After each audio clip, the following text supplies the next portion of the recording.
ठाडी रे मेरी सनी देओल सी बाटी रे। दूध दही का चस्का से एक पीला हाथ की काटी रे, पीला हाथ की काटी रे। ओ हाँ बनाई ठाडी रे मेरी सनी देओल सी बाटी रे। दूध दही का चस्का से एक पीला हाथ की काटी रे।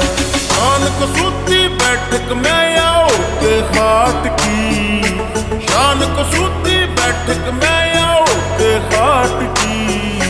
चौधर पूरी जात की से चौधर